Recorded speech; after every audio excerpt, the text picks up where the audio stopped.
Good morning, people. Good morning. Um, Justamanandhisson, but it's just me today. I'm just still in bed. Lazy boy.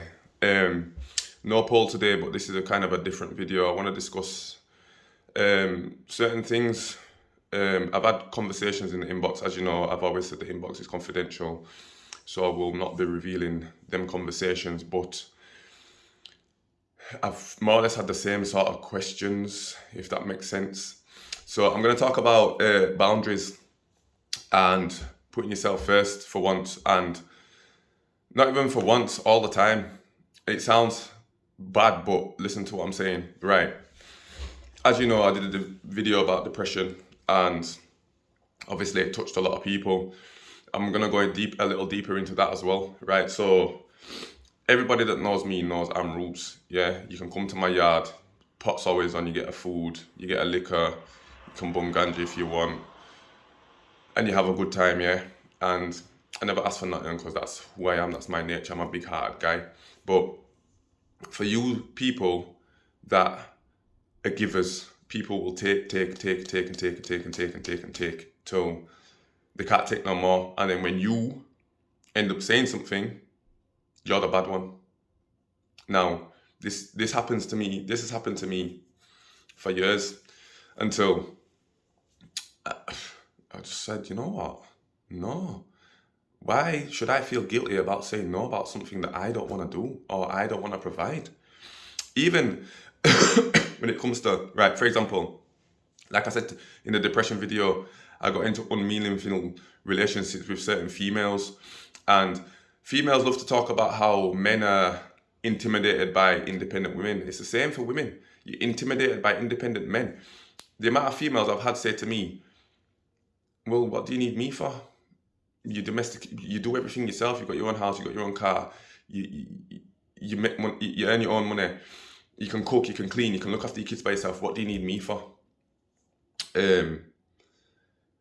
So I think women are intimidated by independent men too. I'm kind of going off track here, but it was just an example of me giving and giving and giving and giving. I'll cook anyone a food, I'll take it to you, I'll bring you this, check on you, see if you're all right, buy you stuff.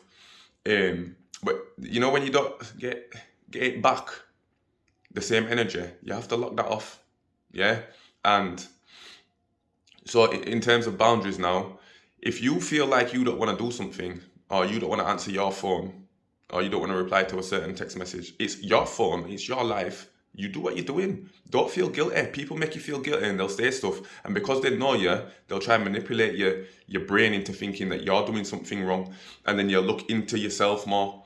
You see, when you start looking into yourself more, you start picking faults in yourself. And when you do that, that's when the depression starts coming, etc., etc. So, for example, now, I talk about space. I believe space is important in any relationship, whether it be the relationship with your parents, your co-workers, your partner, your friends, and definitely your kids. So, for example, there'll be parents out there that are single parents, but the kids might go to the mum or the dad on a weekend.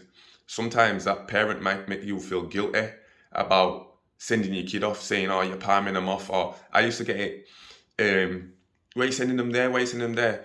And then you feel guilty and end up not doing it, but then you don't get time for yourself.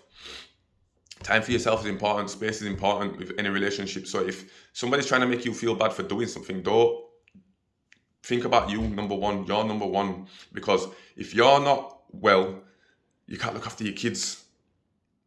You get what I'm saying? So you need to understand that you haven't got to feel guilty. You deserve time too. If you're a full-time single parent and your mom or your dad offers to have the kid, let them have it.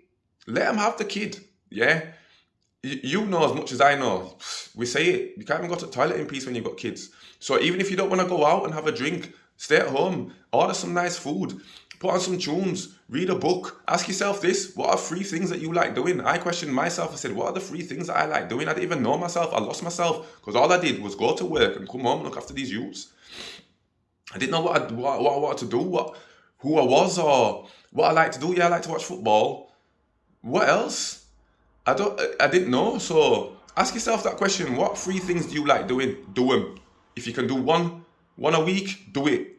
Don't feel guilty about doing it either, because you're putting in your work, so you need time to yourself. It's important. You time is very important, because if you don't get you time, you just end up in a spiral that goes down and down and down and down, and then you're going through the same thing. Then if you're depressed, you're gonna then keep being in that, because people are gonna make you feel guilty about things that you don't want to do, even though it's your decision, it's your life. So this video is about taking control of your actions in your own life, and not feeling guilty about having space from anybody, because it's good. It helps them appreciate you that little bit more. I used to send Rems off every other weekend, and he'd come home on the Sunday. Yeah, he'd have a change of attitude, but he'd look around and be really close to me and be like, "Dad, you look at all the stuff I've got. I appreciate, Dad," because he appreciated that, made that little bit more, because he's away from me. So it is a good thing. So don't feel guilty at all, because when you start feeling guilty, it kind of rubs off your mood. Like, for example, you could have a plan to say, right, this Friday, kids are going here, I'm gonna do this, do that. That parent might let them down. In your mind, you're vexed that you had the plan, not vexed on the parent because they're your kids, or you might be vexed with the parent. But what it was for me is, I had this day planned out in my head to go and do my thing, and now I can't do it. It affects your mood. That in turn affects your kids' mood. So it's all just about understanding yourself. I always say this: know yourself. I know myself, and when I say this, I know what I bring to the table. I'm a man that can do everything. Don't need nobody for nothing. Don't rely on nobody. Everyone relies on me, Mr. Reliable, they call me. Yeah. Get to know yourself. Ask yourself, what 3 things do you like doing? If it's not 3, 2. Always take even an hour before you go to bed. Take a time out and just have an hour to yourself, just so you can just clear your mind and help yourself a bit more.